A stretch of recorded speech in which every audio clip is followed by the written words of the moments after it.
Exam की दृष्टि से बहुत महत्वपूर्ण है। 100% इसका एक क्वेश्चन जरूर मिलेगा आपको। तो ये 5 से 7 नंबर के लिए बहुत इंपॉर्टेंट होने वाली वीडियो है।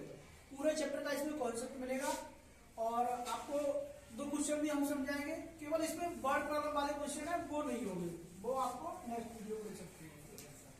तो देखिए सबसे पहले हमारे 2 चर वाले जो रैखिक समीकरण है उसे हम इंग्लिश में भी समझ लें। 2 वेरिएबल्स लीनियर इक्वेशन बोलते हैं इसको, ठीक है। तो क्या ऐसे बोल सकते हैं लीनियर इक्वेशन 2 वेरिएबल्स।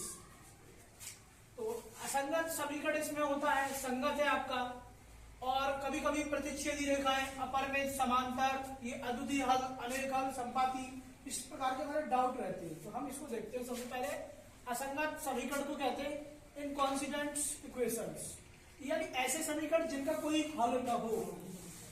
ऐसे भी समीकरण होते हैं इनके कोई हल नहीं होते, ठीक है। अच्छा, और संगत समीकरण क्या होता है? जिनका कोई न कोई जिनके हल हो, उसे हम बोलते हैं कोइंसिडेंट इक्वेशंस। तो जो 2 चर वाले रैखिक समीकरण है तो इस प्रकार से 2 चर होंगे, जैसे एक्स और वाई के रूप में कोई इक्वेशन दिया होगा। तो अगर हमारा एक इक्वेशन हमने मान लिया कि एक समीकरण है a1x प्लस b1y और c1 बराबर 0, दूसरा है a2x plus b2y plus c2 बराबर 0। स्टूडेंट, अगर a1 अपॉन a2 यानी ये गुणांक बटे ये गुणांक बराबर y का गुणांक b1 अपॉन इसका b2, अगर इनका अनुपात बराबर नहीं आ रहा है तो ऐसे समीकरण को हम कहेंगे अद्वितीय प्रतिच्छेदी रेखाएं होंगी। इनका जो ग्राफ बनाओगे वो इस प्रकार से रेखाएं काट रहा होगा, ठीक है ना।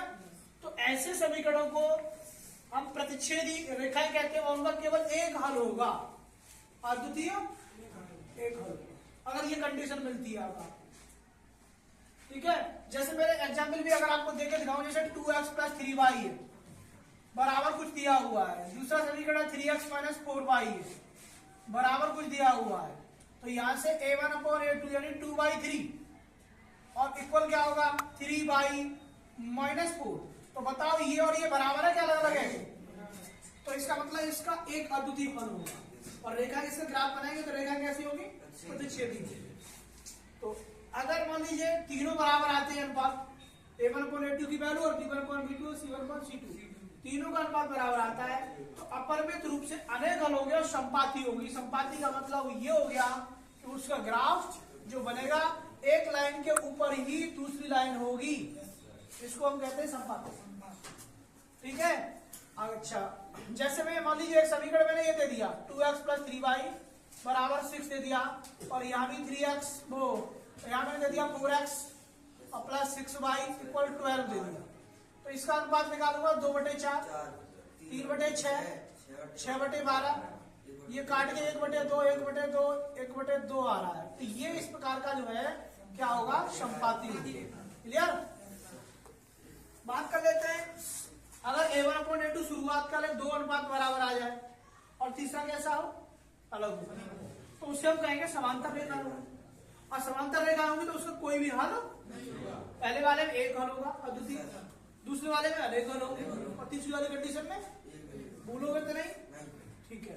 संगत क्या होते हैं? जिनका कोई भी हल, जिनका एक हल होगा। असंगत क्या होते हैं? जिनका कोई। अद्वितीय कौन से होते हैं? अद्वितीय कहो या प्रतिच्छेदी रेखाएं कहो। a1 upon a2 is not b1 upon. अच्छा, a1 अपॉन a2 बराबर b1 अपॉन b2 बराबर c1 अपॉन c2 होता है। तो अपरिमित रूप से क्या होगा? अनेक हल होंगे। अगर a1 अपॉन a2 शुरुआत के 2 बराबर हो, तीसरा c1 upon c2 is not हो, बराबर नहीं हो, तो उस केस में क्या होता है? कोई हल नहीं होगा। अब देखिए हमारे सिलेबस में 2 विधियां रह गई हैं। पहले तो इसकी 4 विधियां थी। एक तो है प्रतिस्थापन विधि, दूसरी है क्या? विलोपन विधि। तो सब्स्टिट्यूशन मेथड और एक एलिमिनेशन मेथड है। इनको हम क्वेश्चन के माध्यम से समझते हैं। जैसे बच्चों ये हमारा इक्वेशन फर्स्ट हो गया और ये क्या हो गया? तो देखिए बाई इक्वेशन फर्स्ट समीकरण 1 से, किससे? समीकरण 1 से हम कोई वैल्यू निकाल ले रहे हैं। x बराबर हमारा हो गया 14 और माइनस इसको इक्वेशन। बच्चों x का मान समीकरण किस में रख रहा है बच्चों? सेकंड में रख रहा है। तो बच्चों अगर x का मान समीकरण सेकंड में रखते हैं तो यहाँ पे क्या होगा 14 माइनस एक्स के स्थान पर माइनस बाई बराबर। अब बच्चे लोग यहाँ पर कोई गुणांक अगर होता जैसे यहाँ 2x होता तो हम क्या करते यहाँ 2 लिखते और कोष्टक लगा के x के स्थान पर वैल्यू रख देते। अब ठीक है ना, और फिर 2 का क्या कर लेते भीतर गुणा कर लेते। इसको कुछ नहीं है तो बस सिंपल रहेगा। तो ये 14 माइनस के बराबर 14 माइनस 4 बराबर क्या होगा 10 बराबर कितना हो गया बच्चियों 2 से कितनी बार कट गया बच्चियों 5। बाई का मान कितना आ गया बच्चियों 5 आया प्लस का। अब बच्चियों बाई का मान कहाँ रख दिया समीकरण फर्स्ट में रखने पर इसमें रखने पर बच्चियों। तो बच्चियों फर्स्ट समीकरण जो है आपका चाहे फर्स्ट में रखो चाहे सेकंड में रखो x प्लस 5 हो जाएगा बराबर 14 हो जाएंगे। तो x बराबर 14 माइनस कितना हो गया बच्चियों 5 x बराबर 9 आ गया। इसका मतलब आप लिख देंगे कि अतः x बराबर बच्चियों कितना आया 9 और y बराबर 5। ये फाइनली आपके आंसर हो गए क्लियर। अब बात करते हैं इसको अगर इस मेथड से करें तो हम क्या करते हैं गुणांक बराबर करते हैं। क्या करते हैं वैसे इस समीकरण में गुणांक बराबर ऑलरेडी पहले से जैसे यहाँ x का गुणांक कितना है प्लस 1 है और y का गुणांक कितना है माइनस 1 है। अगर ये बराबर नहीं होता तो हम क्या करते जैसे मान लो यहाँ पे होता 2 या नहीं होता तो हम क्या करते नीचे वाले में 2 का गुणा कर लेते। यहाँ मान लो 2y होता यहाँ मान लो 2y होता नीचे वाले में 3y होता तो आप क्या करते 2 और 3 प्लस हो गए 6 करने के लिए ऊपर वाले में कितने का गुणा 3 का नीचे वाले में। ये काम आप एक गुणांक बराबर कर लेंगे चाहे x का या फिर y का। कोई क्वेश्चन होगा तो आप मुझे बताना। बहुत सारे क्वेश्चन आपकी बुक में अभी मेरे पास ये लिखा हुआ है तो मैं इसको सॉल्व कर रहा हूँ। ये आपको किस पर प्लस का है किसका है माइनस का है किस पर कटेगा बेटा जोड़ने पर। अगर जो गुणांक आपके बराबर हैं वो एक प्लस का एक माइनस का है तो जोड़ने पर करोगे और एक दोनों एक जैसे साइन है चाहे प्लस का हो चाहे तो उसे घटाने पर करोगे।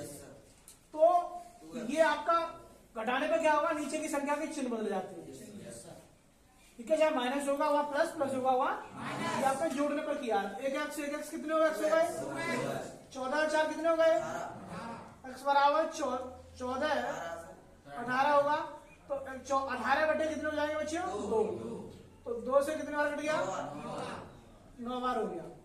अब x का मान समीकरण x का मान जो आप समीकरण किसमें रखोगे समीकरण फर्स्ट में रखते हैं। तो अगर आप फर्स्ट में रखेंगे तो आपका 9 प्लस y बराबर कितना होगा 14 और y बराबर हो जाएगा 14 माइनस 9 बराबर 5 कितना हो गया बच्चियों 5 हो गया। तो अतः बच्चियों आपका x बराबर जो आया वो आ गया कितना 9 और y बराबर कितना आ गया आंसर हो गया क्लियर।